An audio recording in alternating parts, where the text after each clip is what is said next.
یہ کہانی ایک پراسرار اور گھنے جنگل کی ہے، جہاں ایک ظالم جادوگر ایک معصوم اور حسین دوشیزہ کو اپنی قید میں رکھے ہوئے تھا۔ اس کے پاس 2 مٹی کے گھڑے تھے جن میں جادوئی پانی بھرا ہوا تھا۔ جب وہ بائیں ہاتھ والے گھڑے سے چند قطرے پانی کے لے کر لڑکی پر چھڑکتا تو وہ ایک بندریا میں بدل جاتی، اور جب دائیں گھڑے سے پانی کے چھینٹے اس پر گرتے تو وہ دوبارہ اپنی اصل دلکش صورت میں واپس آ جاتی۔ یہ ظلم کئی برسوں سے جاری تھا۔ جادوگر دن کے وقت اسے بندریا میں بدل کر جنگل میں چھوڑ دیتا اور خود شہر چلا جاتا۔ رات کو واپس آ کر اس پر پانی چھڑکتا، اسے خوبصورت لڑکی بناتا اور اپنی ہوس کا نشانہ بناتا۔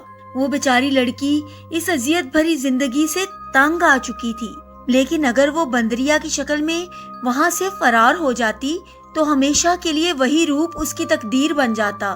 اس لیے وہ خاموشی سے ہر دن یہ ظلم سہتی اور بس رات کے چند لمحے اپنے اصل وجود میں گزارنے کو غنیمت جانتی۔